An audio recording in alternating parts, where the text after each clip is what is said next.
人類の夜を変えた白熱電球の大発明。もしもその決定的なヒントを天才に手渡したのが、やがてその光に自分の仕事を奪われることになる名もなき転倒符だったとしたら、今夜はそんな歴史の裏側で起きていたかもしれないもしもの物語へあなたをお連れします。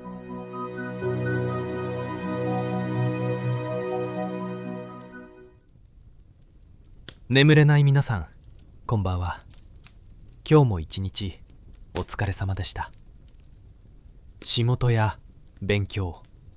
誰かのための気遣い、あなたが今日どれほど重いものを背負い、どれほど気を張り詰めて過ごしてきたのかは誰にも分かりません。誰にも見えない場所であなたが一人で乗り越えてきた時間はきっとたくさんあったはずです。まずは少しだけ体の力を抜いてみましょう。あなたが今いるその場所のソファーや枕の柔らかさに体を預けてしまってください。今はもう明日の予定も今日の反省もすべて手放して大丈夫です。ただ私の声とこれから始まる古い時代の音に耳を傾けているだけで構いません。途中で眠ってしまってももちろん大丈夫です。今夜あなたをお連れするのは1879年の秋、日付は10月21日、場所はアメリカの東海岸、ニュージャージー州にあるニューブランズウィックという町です。ここはメンロパークと呼ばれる寂れた小さな村から数マイルほど離れた石畳とガス灯が整備された地方都市です。日本では後に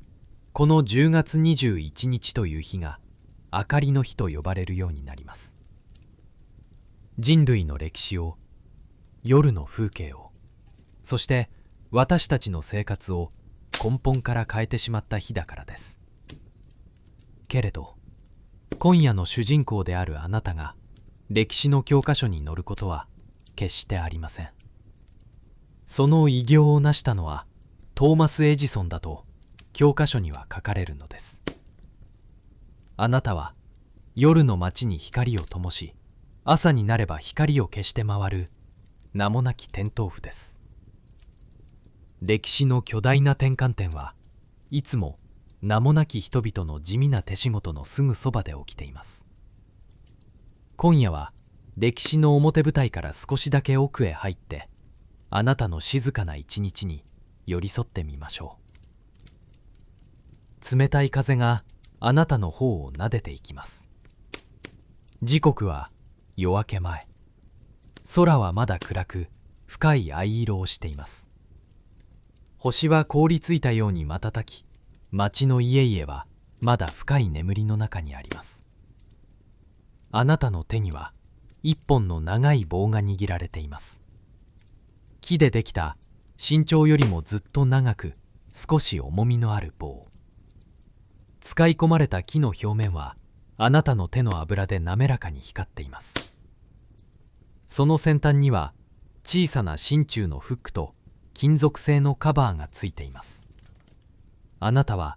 静まり返った石畳の道を歩いています。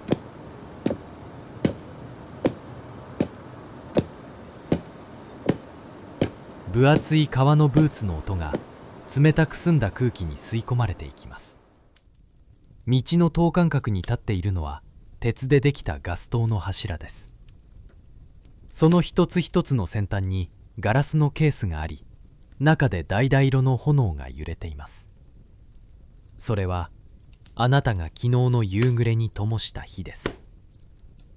あなたは柱の一つに近づきます。そして手に持った長い棒を高く持ち上げます。棒の先端のフックをガラスケースの下にある小さな金属のバルブに引っ掛けます。そして手首を少しだけひねります。小さな摩擦音がしてガスの供給が止まります。それまでガラスの中でチロチロと燃えていた炎がふっと姿を消します。シューというかすかなガスの流れる音が止まり、周囲の地面に落ちていた丸い光の輪が不意になくなります。ほんの少しだけ石炭ガスの独特な匂いが漂い、すぐに秋の風にさらわれていきました。あなたは棒を下ろし、また次の柱へと歩き出します。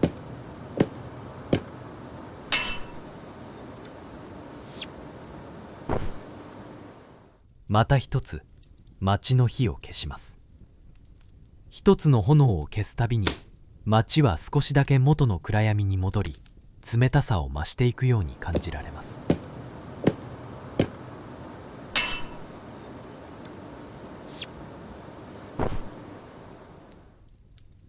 これがあなたの毎朝の仕事です。夜の間に街を照らし、人々の足元を守っていたガス灯を夜明けとともに一つずつ消して回るのです。あなたが歩いた後ろには、光を失った冷たい鉄の柱だけが静かな列を作って立ち並んでいきます。ふと鉄柱に手を触れてみます。秋の終わりの冷え込みで鉄は氷のように冷たくなっています。しかしガラスケースのすぐ下の金属部分は違います。一晩中燃え続けていた炎の熱を吸い込んで、まだ少しだけじんわりと暖かいのです。そのわずかなぬくもりは、あなたが守り抜いた夜の残骸であり、炎が確かにそこで生きていたことの証です。東の空の低いところが少しずつ白み始めています。藍色だった空に薄い灰色とかすかな紫が混ざり始めました。街の輪郭が少しずつ浮かび上がってきます。遠くで馬車が石畳を引く乾いた音が聞こえました。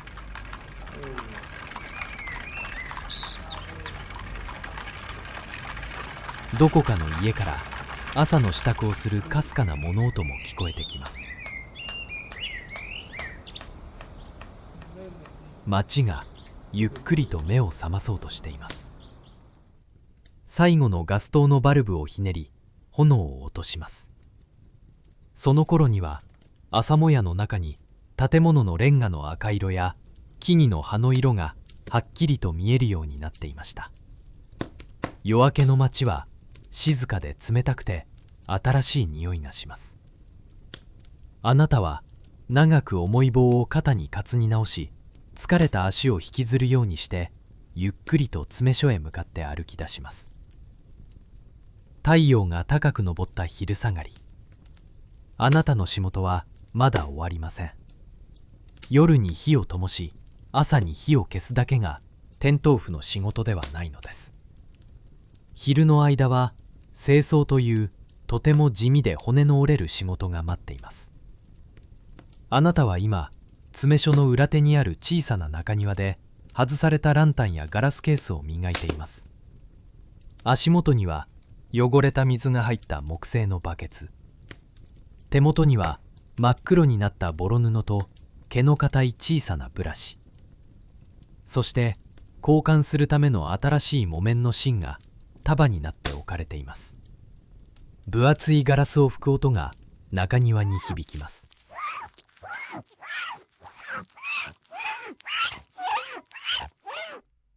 一晩中ガスを燃やし続けたガラスの内側には黒いすがべったりとこびりついています。炎は燃える時に必ずこの黒い粉を出します。これを放置してすがたまると、ガラスは内側から濁り、夜になっても光が外へ届かなくなってしまうからです。ボロ布で強くこすると、ガラスは少しずつ透明さを取り戻します。しかしその代わりに、あなたの指先はすぐに真っ黒になります。指の指紋の隙間にも爪の間にも細かな黒い粉が深く入り込みます。そして匂い。あなたの周囲には街の通りでは感じないほどの強烈な匂いが漂っています。それは石炭ガスの匂いです。さらにガスを製造する過程で生まれるどろりとしたタールや鼻をつくアンモニア、配管の古い油の匂い、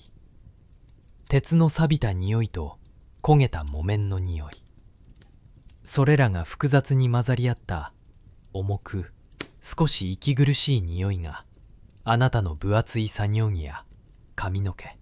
そして皮膚の奥深くにまで染みついています。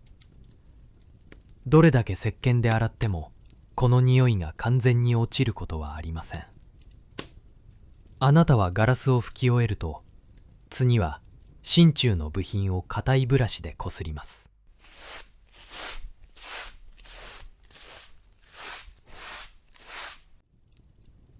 真鍮のくすみが取れて鈍い金色が顔を出します。それから燃えかすのようになって黒く焦げた古い芯を引き抜き、ハサミで長さを揃えた新しい木綿の芯を差し込みます。あなたは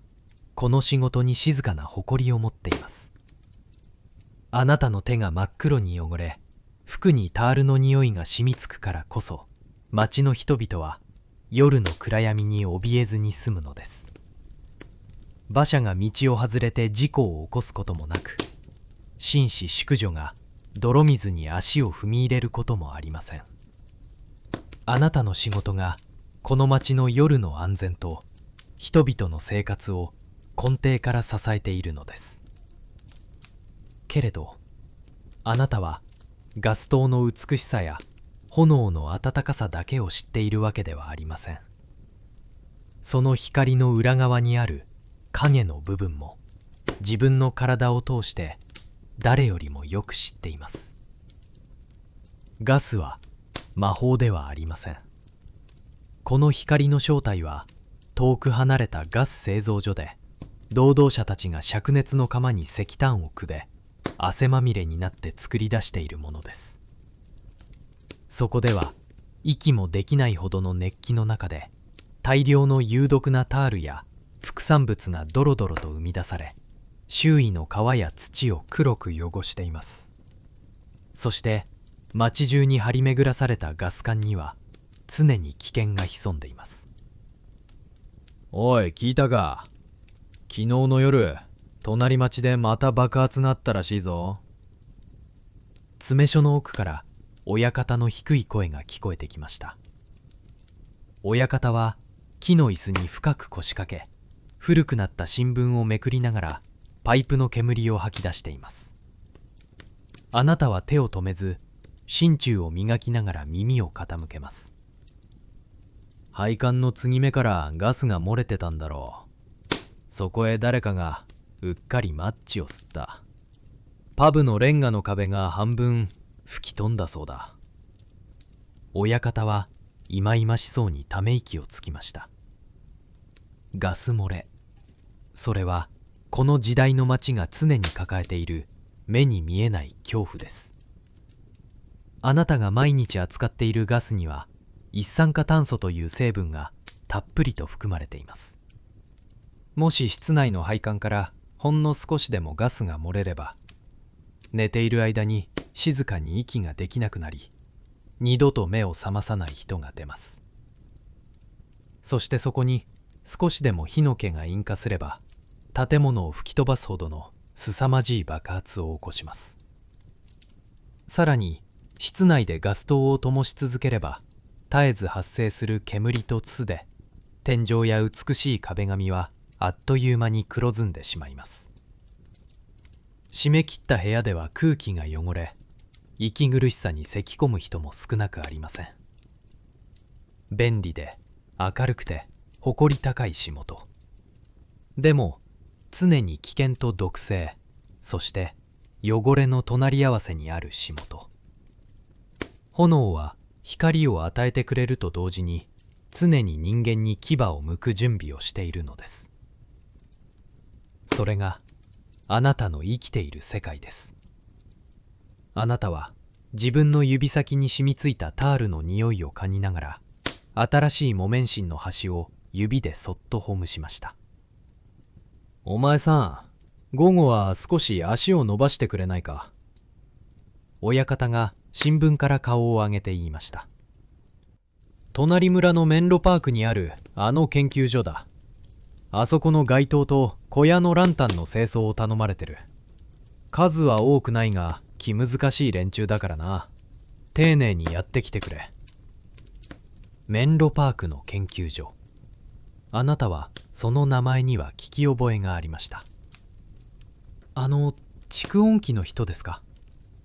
あなたがそう尋ねると親方はうなずきました。ああ、トーマス・エジソンとかいう男だ。人間の声を機械に閉じ込めるなんて気味の悪い発明をしたもんだ。今は電話の部品か何かを作ってるらしいが、しょっちゅうランタンを筒だらけにしやがるんだ。蓄音機の人。それがあなたにとってのエジソンという人間の認識です。遠く離れた町の話を瞬時に伝える電話を発明したグラハム・ベルの名前は有名ですが、エジソンはその電話の送話機を改良している技術者の一人という程度の認識でした。まさかその男が今まさに海の向こうのイギリス人と競争しながらあなたの仕事そのものを世界から消し去ろうとしているなんて、そしてあなた自身がその手伝いをすることになるだなんて、あなたは想像すらしていません。あなたはきれいに磨き上げたガラスケースを分厚い布で包み、筒まみれの道具箱を肩に担ぎます。行ってきます。短く答えてあなたは詰め所を出ました。秋の午後の日差しが石畳に長い影を落とし始めています。風には乾いた落ち葉の匂いとかすかな土の匂いが混ざっていました。あなたはこれから自分の人生が、そして世界の夜の風景がゆっくりと変わっていくことなど知る由もなく、重い足取りで街を抜け、メンロパークの研究所へと向かって歩き出します。あなたの足取りは次第に重くなっていきます。普段あなたが歩き慣れているきれいに敷き詰められた街の石畳はいつの間にか途切れました。メンロパークにある研究所へと続く道は、馬車が通るたびにえぐられた凸凹の土と砂利の道でした。分厚い革のブーツが乾いた土を踏みしめる音が響きます。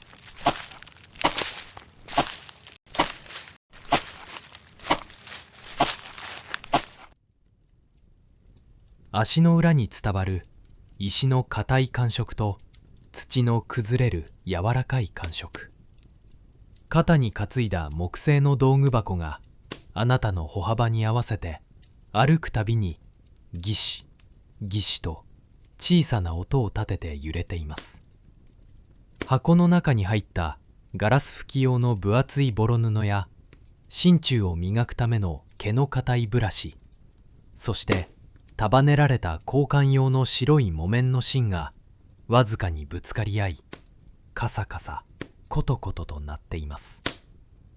秋の午後の日差しは少しずつ黄色みを帯び、光の束が長く伸び始めてきました。道の両脇に生えている木にはすでに多くの葉を落としています。乾ききった落ち葉が冷たい風に吹かれてカサカサと音を立てながらあなたの足元を転がっていきます。歩き続けて少しほてったあなたの頬を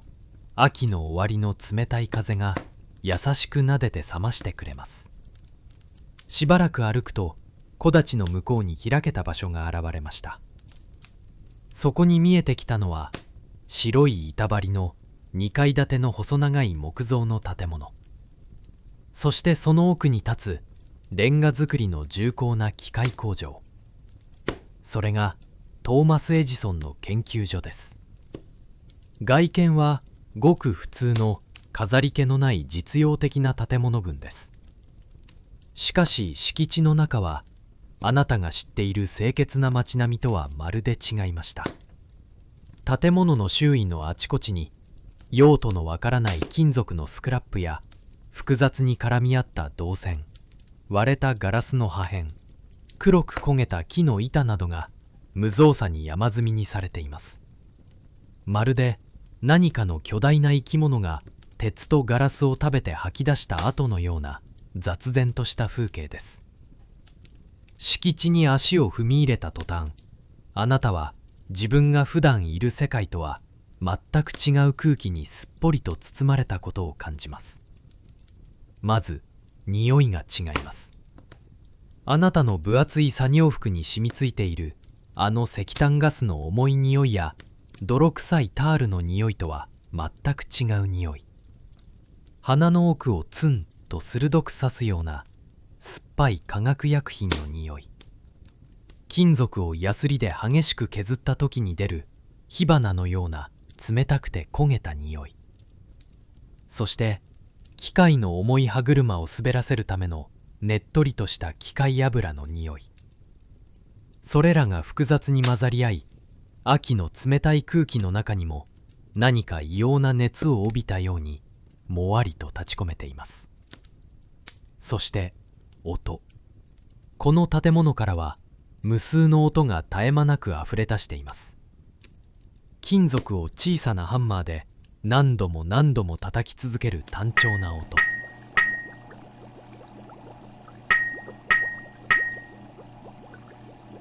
何かの重い歯車が回り、硬い素材を削り出していく耳障りな音。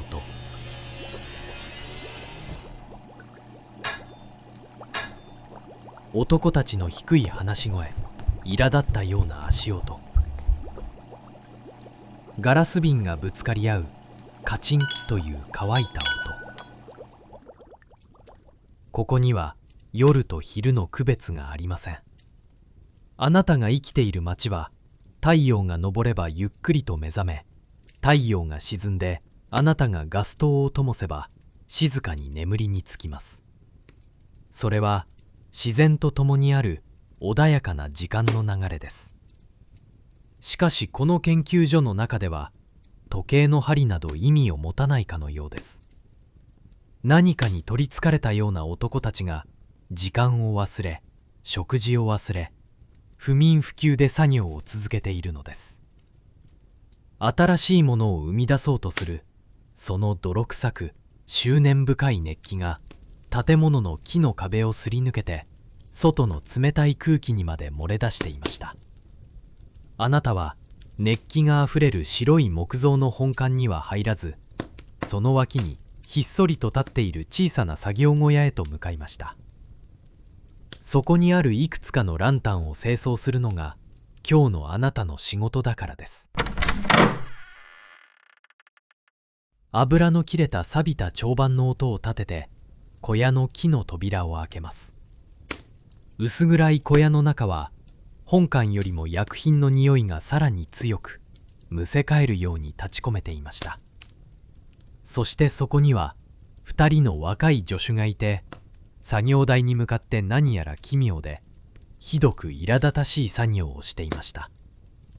彼らは乳鉢の中で真っ黒な粉と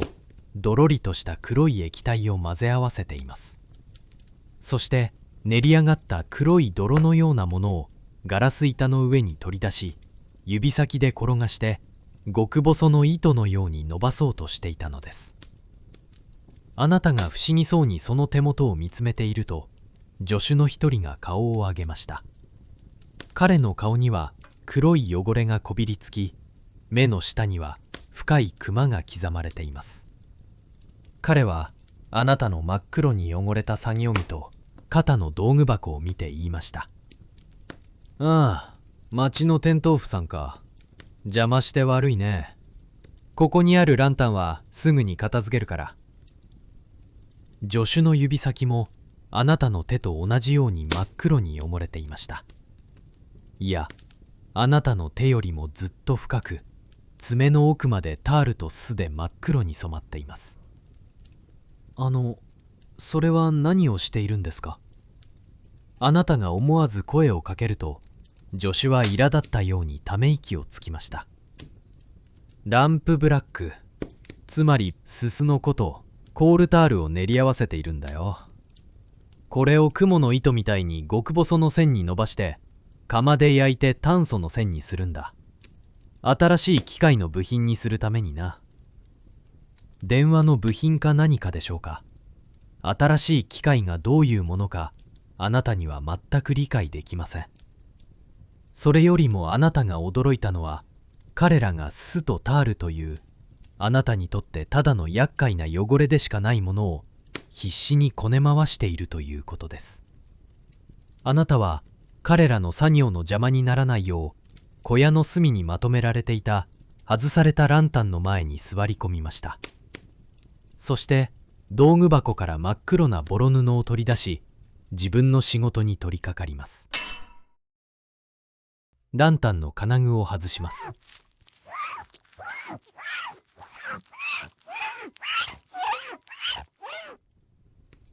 分厚いガラスをボロ布で力強く拭く音が小屋の中に響きます。くそ、また切れた。ガラス板に向かっていたもう一人の助手が声を荒げました。彼が指先で細く伸ばそうとしていた黒い泥の線はほんの数センチ伸びただけでポロポロともろく崩れ落ちてしまっていました。ダメだ。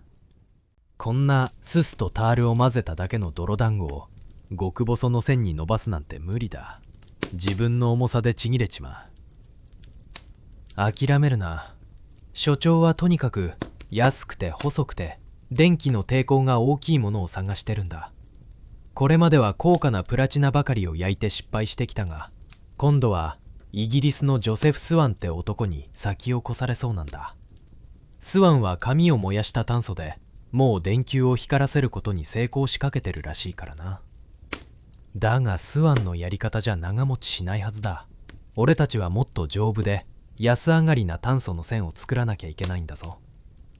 助手たちは手と顔を真っ黒にしながら絶望的な声でそんな会話を交わしています。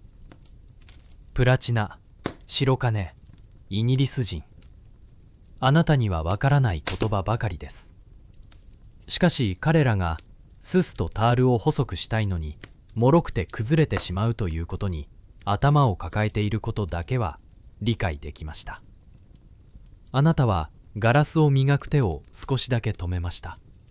そして自分の指先に染みついた洗っても落ちない黒い汚れをじっと見つめました。あなたはぽつりと言いました。その泥、本当に厄介ですよね。そのままじゃボロボロ崩れるくせにランプの芯に染み込んで焦げると信じられないくらい硬くなるんですから。あなたの静かな声に二人の助手が手を止め振り返りました。あなたは足元の道具箱の中を探り、一本の古びた紐を取り出しました。それはランタンの中から引き抜いたばかりのススとタールにまみれて真っ黒に焦げた古い木綿の芯でした。ほら、これです。油とすすをたっぷり吸い込んだまま炎の高熱を浴び続けた古い木綿の芯です。あなたはその真っ黒に焦げた木綿の芯を作業台の端にコンコンと叩きつけました。それは柔らかな糸ではなく、まるで細い小枝か針金のような硬い音を立てました。元はただの柔らかい糸なのに、タールが染み込んで中まで焦げるとこんなにカチカチになるんです。毎日の掃除でこの硬くなった部分をハサミで切り落とすのが本当に一苦労なんですよ。助手たちは少しだけ目を見開き、黙ってあなたの手元を見つめています。あなたは今度は道具箱から束ねてあった新しい紐を取り出しました。それはどこの金物屋でも手に入るごくありふれた白い木綿の糸です。新しい木綿の糸はこんなに柔らかいのに、火の力と汚れが合わさると嫌になるくらい頑丈になるんですよね。あなたがその白い木綿の紐を助手たちに向けて差し出した時でした。小屋の入り口の重い扉が開き、一人の男が立っていました。少し滑腹がよく、着ているベストには薬品の焼け焦げや油のシミがいくつもついています。ネクタイは緩み、髪は少し乱れ、その目は何日もまともに眠っていないように深くくぼみ、赤く血走っていました。しかしその目の奥だけは異様なほどの鋭い光を放ち、周囲のすべてを観察しています。彼こそがあなたが親方から蓄音機の人としてしか聞いていなかった男、トーマス・エジソンです。エジソンはあなたの苦労話を聞いていたのか、それともあなたが手に持っていたただの白い紐に引き寄せられたのか、無言のままゆっくりと重い足取りであなたに近づいてきました。木綿の糸、それにタールが染み込んで熱を浴びて硬くなったと言ったか。エジソンの低くひどくかすれた声が薬品の匂いがする小屋の中に低く響きました。ええ、木綿の糸です。普通のランタンの芯ですよ。エジソンはあなたの真っ黒に汚れた手からその白い木綿の紐とタールで固く固まった古い芯の両方をひったくるように受け取りました。その手はあなたの手と同じように荒れ果てていました。硝酸で黄色く変色し、無数の小さな傷とタコがある分厚い職人の手。その太くゴツゴツとした指先でエジソンは木綿の繊維の感触と古い芯の硬さを確かめるようにじっと触れています。両手で少しだけ引っ張り、その強度を確かめます。そしてまた繊維の細さ、目の詰まり具合を穴が開くほど見つめました。そうか、イギリスのスワンのように紙を炭素にするんじゃない。この植物の繊維を骨組みにしてタールを染み込ませ、丸ごと炭素化させるんだ。これなら強度を保ったまま極細の炭素の線ができる。彼はあなたに話しかけるでもなく、ただ自分の頭の中にある巨大なパズルが凄まじい音を立てて組み上がっていくのを確かめるようにそうつぶやきました。この時期、1879年の10月、エジソンたちは白熱電球の光を灯すための最後の壁にぶつかっていました。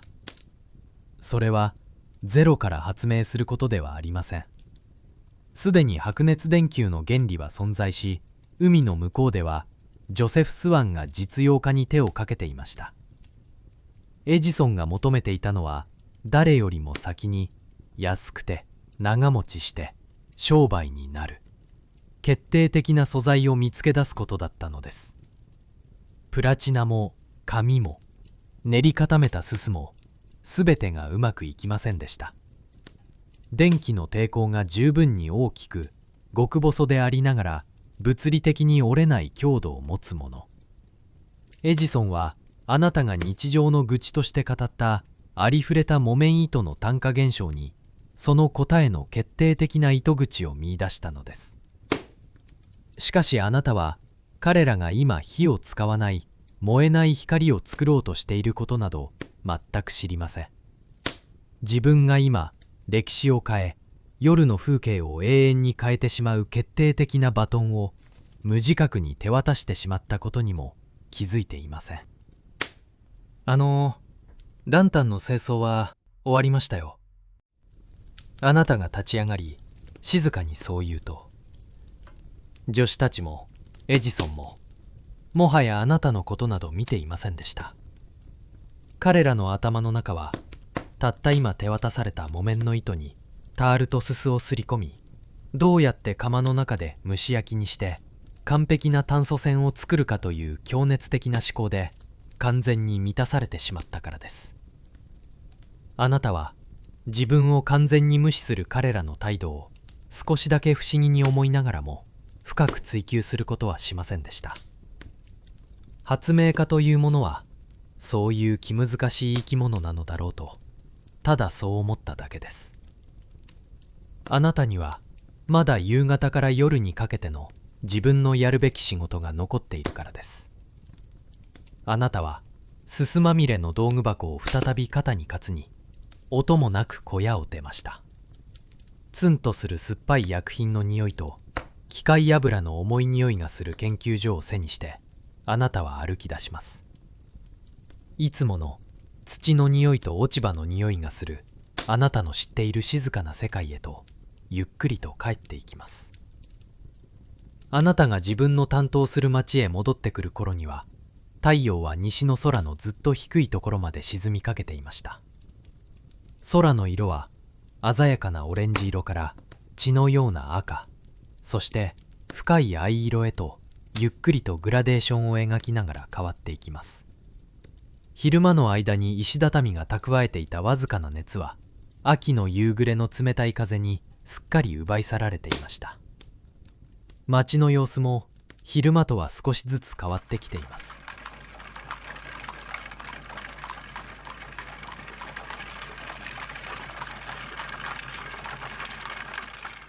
荷馬車が家路を急ぐように少し早足で通り過ぎていきます。パン屋や肉屋の店先では、日よけの分厚い布が巻き上げられ、木の雨戸が閉められる重い音が響いています。人々は足早に自分の家へと帰り、分厚いコートの襟を立てて足元を急いでいます。誰もがこれから訪れる冷たくて暗い夜から逃れるように、自分の巣へと帰っていく時間です。しかし、あなたにとっての一日は、ここからが本当の始まりです。あなたは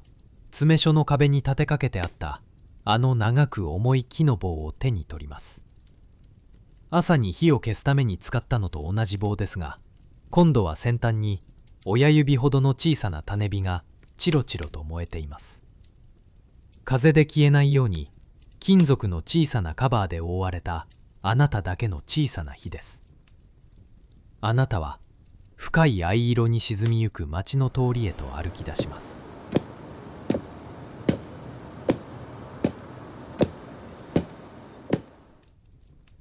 分厚いブーツの音が冷え切った空気に高く響きます。道の上に等間隔に立っているのは、あなたが今朝一つ残らず火を落とし、昼間に真っ黒なすすを拭き取って磨き上げた鉄のガス灯の柱です。今はまだただの冷たい鉄の塊として夕闇の中に黒いシルエットを作って立っています。あなたはその最初の一本に近づきます。そして手に持った長い棒を高く持ち上げます。棒の先端のフックでガラスケースの下にある小さな金属のバルブをひねります。わずかな摩擦音とともに地下の太いガス管からこの細い鉄柱の先へと石炭ガスが押し上げられてくる音がします。ほんの一瞬だけあのタールと泥の混ざったような重いガスの匂いが鼻をかすめます。あなたはすかさず棒の先端にある種火をそのガスの噴出口に近づけました。柔らかく空気を震わせるような音とともにガラスの中で橙色の炎が生まれました。炎はまるで長い眠りから目を覚ました生き物のように一瞬だけ大きく背伸びをし、それからすぐにチロチロという穏やかな揺らめきに落ち着きます。その瞬間、冷たかった鉄柱の足元の石畳に丸く暖かな光の島ができました。凍えるような青い夕闇の中にぽっかりと浮かんだオレンジ色の安全な場所です。あなたは小さく息を吐き、また次の柱へと歩き出します。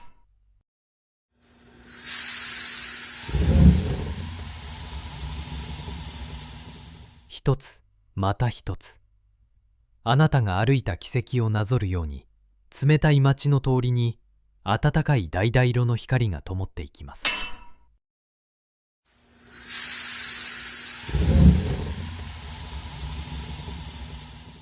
あなたの手によって生み出された炎は風が吹くたびにガラスの中で小さく揺らぎます。時折シューチリチリというかすかな音を立て、まるで何かの言葉をささやいているかのようです。ガス灯の光には色があり、匂いがあり、音があり、そして何よりも熱があります。手をかざせば凍えた指先を溶かしてくれる確かなぬくもり、それがあなたの知っている光です。あなたが毎日すすにまみれて守り続けているこの時代の最も進んだ誇り高き光です。同じ頃、あなたが清掃を終えて立ち去った隣村のメンロパークの研究所では、静かなしかしひどく緊迫した作業が行われていました。ツンとする薬品の匂いと機械油の匂いが立ち込める薄暗い実験室。そこにはエジソンと数人の助手たちが息を殺して一つの作業台を囲んでいました。作業台の上にはあなたが置いていったあの白い木綿の糸がありました。ごくありふれたランタンの芯。エジソンたちはその木綿糸にコールタールとランプブラックを丁寧にすり込みました。そしてそれをハサミで短く切り、馬蹄の形、つまり U 字型に静かに折り曲げました。それをニッケルの小さな型枠に挟み込み、空気が入らないようにるつぼの中に密封しました。炉に入れろ。エジソンの低くかすれた声に助手がうなずき、るつぼを高温の炉の中へと押し込みます。炉の中で石炭が燃え盛る地鳴りのような音が響きます。彼らがやろうとしているのは木綿糸を燃やすことではありません。空気を遮断した状態で極限の高温にさらし、木綿の繊維を骨組みにしたまま炭素化させる蒸し焼きの作業です。数時間が経過しました。外はすでに完全に暗くなり、研究所の窓ガラスには深い夜の闇が張り付いています。炉からる壺が取り出され、熱が冷めるのを待ってから慎重に蓋が開けられました。エジソンがピンセットを使って中のものをつまみ上げます。そこにあったのは真っ白だった木綿糸ではありません。高温で蒸し焼きにされ、水分も油分もすべて抜け落ちた真っ黒で恐ろしく細い炭素の線、フィラメントです。慎重に運べ。絶対に折るな。エジソンは血走った目でそう命じました。助手が息を止め、手が震えないように両脇を固めて、その黒く細い糸をガラスの玉の中へと運びます。しかしガラス球の電極に固定しようとした瞬間、かすかな音を立てて炭素の線は糸も簡単に砕け散ってしまいました。タールを染み込ませたとはいえ、まだまだ脆いのです。実験室に重く絶望的な沈黙が下ります。これで今日だけで何度目の失敗でしょうか。しかしエジソンは何も言わず、ただもう一度新しい木綿糸を切り、馬蹄形に曲げ始めました。もう一度だ。今度は炉の温度を少し下げろ。それからさらに何時間もの格闘が続きました。炭化しては折れ、炭化しては崩れ。あなたから手渡された何気ない仕事の愚痴は、彼らの気の遠くなるような 99% の努力の連続の末に、ようやくガラス球の電極に一本の黒い糸として固定されました。よし、空気を抜け。エジソンの合図で最後の、そして最も重要な作業が始まります。ガラス球の中に空気が残っていれば、電気を流した瞬間に糸は燃え尽きて灰になってしまいます。光らせるためにはガラス球の中を酸素のない完全な真空状態にしなければならないのです。助手の一人がスプレンゲルポンプと呼ばれる水銀を使った大掛かりな真空ポンプのバルブを開きました。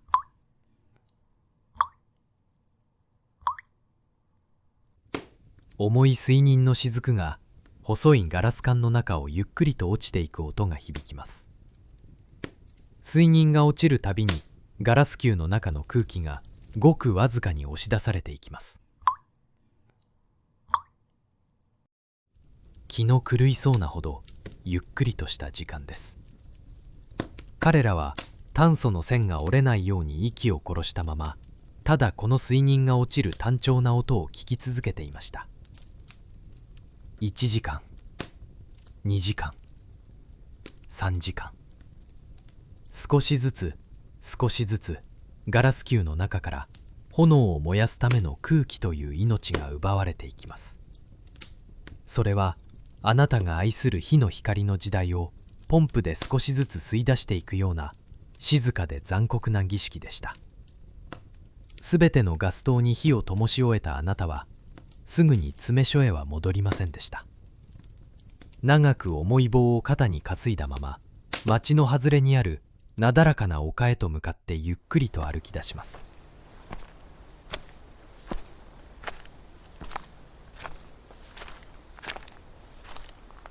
石畳が途切れ、土と短い草に覆われた上り坂を分厚い革のブーツが踏みしめていきます。一歩踏み出すごとにふくらはぎに心地よい疲労感が走ります。丘を吹き抜ける秋の夜風は街中よりもずっと冷たく、刃物のように鋭くあなたの方を撫でていきます。けれど一仕事を終えた後のほてった体にはその冷たさがかえって心地よく感じられました。丘の頂上にたどり着いたあなたは大きく息を吸い込み振り返りました。眼下にはあなたが生きるニューブランズウィックの街の景色が夜の闇の中にパノラマのように広がっています。あなたは小さく簡単の息を漏らしました。そこにあるのは無数の暖かく揺らめくオレンジ色の光の海でした。あなたが一つずつ灯して回った区画のガス灯が闇の中に美しい光の道を作っています。そして視線を遠くにやれば、あなたの仲間である他のテントウフたちが担当する区画にも同じようにオレンジ色の光がぽつりぽつりとまるで魔法のように連なっていくのが見えます。遠くの通りで豆粒のような小さな人影が動き、その足跡を追うように光が生まれていく。街全体が一つの巨大な光を放つ生き物のように呼吸をしているのがわかります。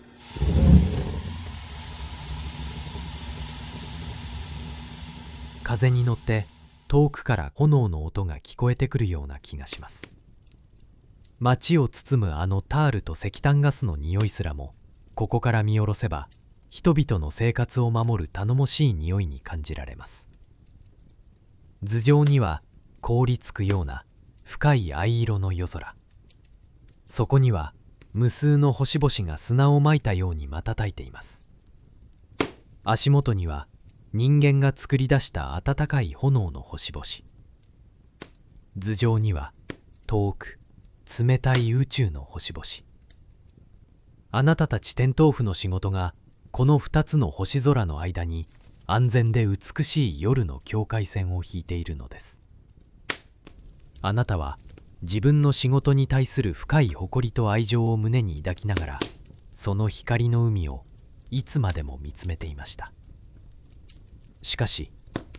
あなたがその美しく暖かい光の海を見下ろしていたまさに同じ時刻、そこから数マイル離れた隣村のメンロパークの研究所では、人間の歴史の境界線を引き直すような静かで恐ろしい光景が続いていました。空気を完全に抜き取られた冷たい真空のガラス球、その中に閉じ込められたあなたが清掃の愚痴として語ったあの黒く焦げた細い木綿の糸、電気が流し込まれたその糸は1時間が経っても2時間が経っても決して燃え尽きることなくまばゆい光を放ち続けていました。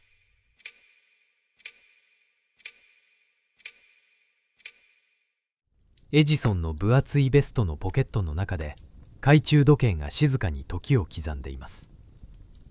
実験室の男たちは誰一人として言葉を発することなく、ただその小さなガラス球の光をじっと見つめていました。彼らの顔は揺らぎの一切ない純白の強い光に照らし出されています。すすと油で汚れた頬も、極限の疲労と狂気じみた歓喜が入り混じった目元も余すところなく暴き出されています。10時間が過ぎ、20時間が過ぎ、30時間が過ぎても光は途切れません。時間を計る男たちの目の前で、最終的にその最初の白熱電球は40時間以上もの間、一定の明るさを保ったまま光り続けることになります。それはあなたが丘の上から見下ろしていたあの揺らぐ炎の光とは全く異なる、音もなく匂いもなく酸素すら必要としない光。人類が初めて手にした夜の闇を完全に打ち負かすための絶対的な武器でした。人類がはるか原始の時代に初めて炎を手にして以来、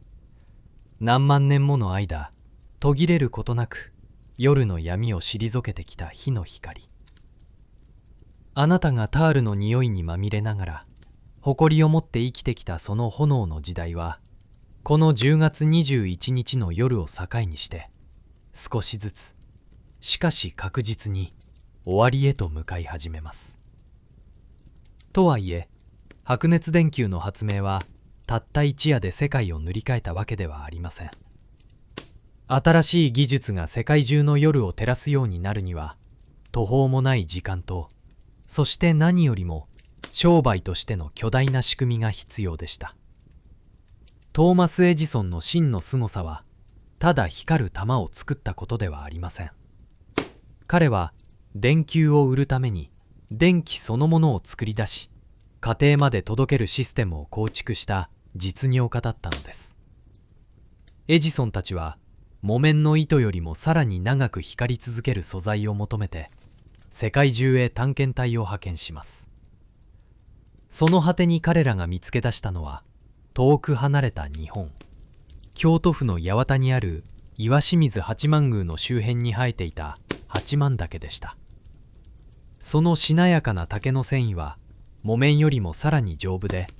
エジソンの電球をより長く、より安く大量に灯すための決定的な素材となります。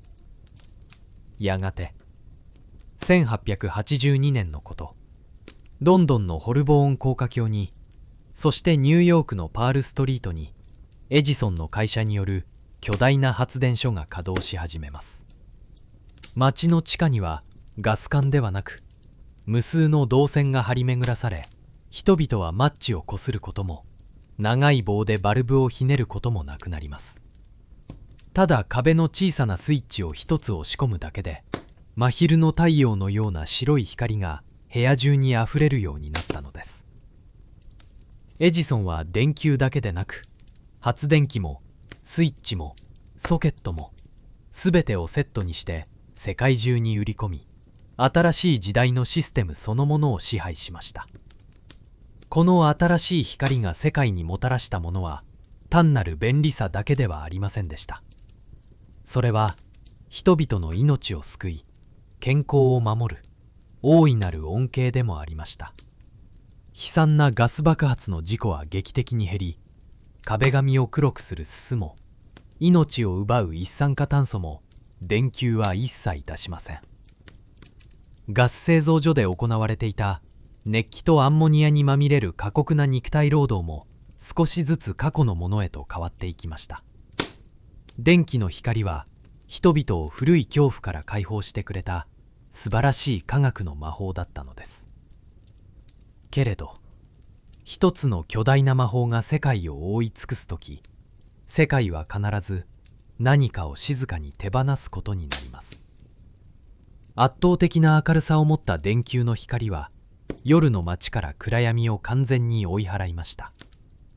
あなたの灯していたガス灯は、足元の石畳だけを丸く照らす小さな光の島でした。しかし、新しい時代の光は、足元だけでなく、建物の壁も、路地の奥も、空の低い部分までも、真昼のように暴力的に照らし出します。その結果、人々の頭上のずっと高い場所にあったあの完璧で美しい星空は見えなくなってしまいました。地上から放たれる強烈な白い光の海にかき消され、天の川の帯も無数の小さな星たちも空の奥深くへと退却していったのです。人々は夜の時間を自由に使う権利を手に入れた代償として、ただ静かに夜空を見上げ、季節の移ろいや宇宙の広さに思いを馳せるという、とてもささやかで美しい時間を失ってしまいました。後年の人々はトーマス・エジソンの数々の偉業をたたえ、彼が残したとされる有名な言葉を口にするようになります。天才とは 1% のひらめきと 99% の努力である。多くの人はこの言葉を一人の偉大な天才の凄まじい個人的努力を称賛する言葉として受け取っています。しかし、歴史の表舞台から少しだけ奥へ入り込んだあなたはもう知っています。その 99% の努力の中には、無数の名前も記録も残らない人々の手仕事が含まれていたことを。退屈な水銀ポンプの音を聞き続けた助手たち、泥まみれになって竹を探し求めた探検隊、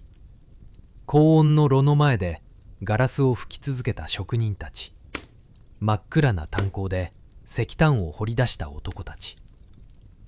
歴史というものは決して一人の天才の突然のひらめきだけで作られるものではありません。名もなき人々の地味で過酷で単調な手仕事の積み重ねが見えないバトンのように少しずつ受け渡され、最後の一人がそれを実用化という形に組み上げるのです。あなたがあの薬品の匂いがするランタン小屋でただの掃除の苦労話として語ったあの小さな言葉のように、あなたは古い時代の光を愛し、誇りを持ち、すすにまみれて夜を守り続けました。そしてその古い光から得た深い知識が、皮肉にもあなた自身の仕事を永遠に終わらせる新しい光を生み出すための決定的なバトンになってしまったのです。それは少し残酷で、少し寂しく、そしてよどみなく流れる川のようにとても自然な歴史の移り変わりでした。1879年10月21日の夜、丘の上でオレンジ色の光の海を十分に堪能したあなたは、冷たい風に小さく身震いをしてゆっくりと坂を下り始めました。町へと戻り、いつものように詰め所へ長く重い棒を片付けると、あなたは自分の住む小さな部屋へと帰ってきました。古びた木の扉を閉めると、外の冷気と町のかすかなざわめきが遮断されます。部屋の中はひんやりと静まり返っていました。あなたはタールと石炭ガスの匂いが深く染みついた分厚い布のコートを脱ぎ捨てます。冷え切った体を部屋の隅にある使い古したベッドに横たえました。古いスプリングがあなたの体重を受け止めて小さくなります。分厚く重い毛布を顎の下まで引き上げると、あなた自身の体温が少しずつ少しずつ毛布の内側に満ちていくのを感じます。足の先からふくらはぎ、膝、太もも、一日中重い革のブーツの中で歩き続け、丘を登った足の筋肉の緊張がゆっくりとゆっくりと溶けていきます。腰の疲れ、背中の張り、肩の重み、そしてあの長く重い棒を何度も持ち上げ、ランタンのすすを吹き続けた腕の筋肉も、すべてがベッドの柔らかさに吸い込まれ、深い安らぎの中に静かに沈み込んでいきます。あなたは重く開けていられなくなったまぶたをゆっくりと閉じました。まぶたの裏側の暗闇にはあなたが丘の上から見下ろしたあの無数の暖かく優しいオレンジ色の光の海がぼんやりと焼き付いています。その光はあなたをどんな暗闇からもどんな寒さからも守ってくれるあなただけの誇り高い光です。数マイル先の研究所で何が起きているのか、